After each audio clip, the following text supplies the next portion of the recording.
Hey, Cross Park. I am coming to you from my new office. So, we've rented a church office. It's not super exciting, to be perfectly honest with you, but it's very useful. And so, I thought I'd make this week's video from my new office. It's time for your weekly leadership update. Well, summer is here, the kids are out, vacations are happening, and the heat is rising. So, that means that we are on our summer schedule here at Cross Park, which means 9:30 a.m. No Sunday school. 9:30 a.m. is our worship service. We will meet each Sunday at 9:30 for worship to try to beat the heat. So come join us this Sunday and every Sunday at 9:30 for worship. As you know, we're working through this sermon series, a playlist for the journey home through the Psalms of Ascent, Psalms 120 through 134. And this week we are on 125. And so I wanted to share with you first my poetic rewrite of Psalm 125, and then talk a little bit about how we're thinking about the content. So, Psalm 125, again, my poetic rewrite to try to get us thinking a bit differently about this text for Sunday morning. Psalm 125. True trust tightly tethers my heart to the unshakable kingdom. Steadfast and solid in that space, securely surrounded by the Lord. Our obstinate opposition will not retain its rule over the righteous, freeing the faithful from enticement to evil. God, give the good that gifts us ongoing grace to believe. Do it that we might not be dismissed with the devious and exiled with the evil doers. Surely shalom shall settle on us. As I've worked on these poems, I've tried to do different things with them. Tried to use different literary techniques to push my own thinking. Different techniques can help you think differently. The point of these poems is not just to write poetry for fun, but to help me and you think and reflect a little differently on the text. Historically, I've not been a big poetry kind of guy. I've not written tons of poetry or read tons of poetry. I didn't always feel that connected to poems, but in recent years, for whatever reason, I've really changed my view on that. I've enjoyed reading poetry much more. I've read much more poetry, and I've begun to write poetry. I think there's great value in trying to communicate in brief, punchy language. Poetry uses an economy of words. It's often very spare, and yet it says a lot. It communicates in emotional language, in evocative images, and those things often sneak past our defenses and connect with our hearts in a way that prose doesn't always do. So I have enjoyed working on that. Now, the Psalms are poetry. They're Hebrew poetry.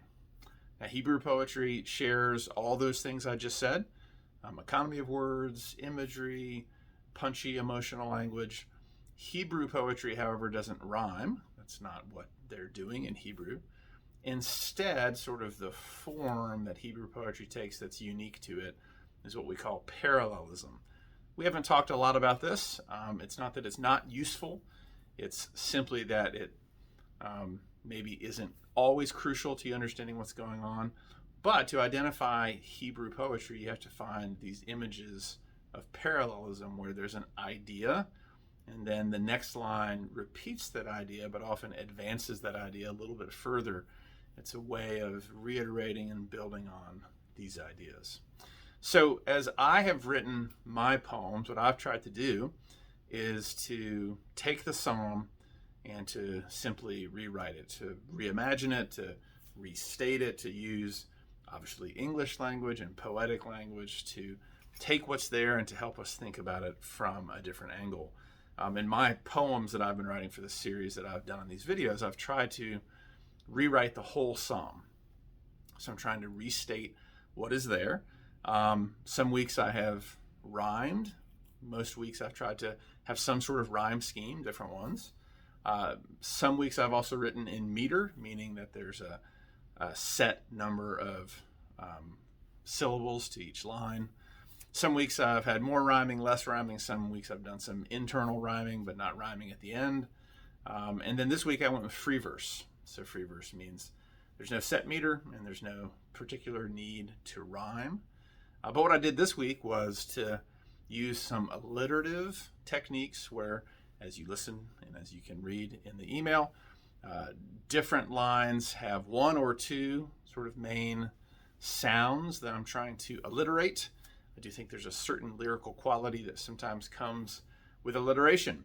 And actually, deep in our history, Old English or Anglo-Saxon, in their poetry, Anglo-Saxon like to use forms of alliteration to create that sense of lyricism. So just trying to do different things with our poetry. Again, the whole point is to make us think creatively and reflect deeply on what the text says. And as you know, oftentimes if you have to restate the text in your own words, it makes you think critically about it and carefully.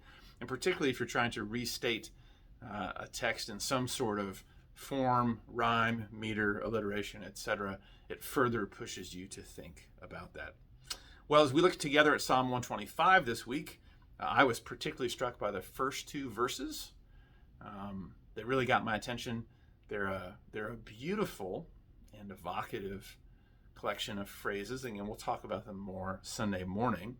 But they dig into this idea of trust and security. Where's your real trust? And so I was so motivated by this that Will and I decided to write a song. So the song is not Psalm 125. The song is called God As I Trust, and it's based on these first two lines of the text are the chorus for our song. And the rest of the song really is connected to the themes we've been talking about so far in our sermon series. So it's sort of a song for the sermon series, but the chorus and the core idea is motivated or inspired by the core idea in Psalm 125, this idea of trusting God and what that trust does to us. So we're going to sing this song for the first time Sunday.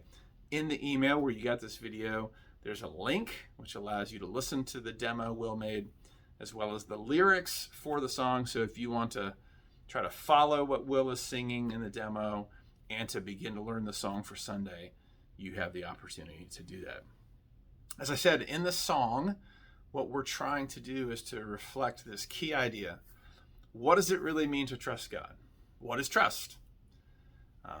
How do you trust God? What does it look like when you trust? What are the results in your lives? How does trust function? And so this psalm is one of the psalms that's classified as a psalm of trust or a psalm of confidence. If you had deep, unshakable confidence in God, how would that change how you live? So these are some questions just for you to ponder and to think about as you read, maybe as you listen to the song, as you look at the poem that I sent you. Think through these things heading into Sunday, and I think it will help warm up your heart and mind for whatever God might want to say to you during the sermon. Well, Cross Park, thank you for your time. Thanks for watching today, and we will see you Sunday morning, 9:30 for worship as we look at Psalm 125.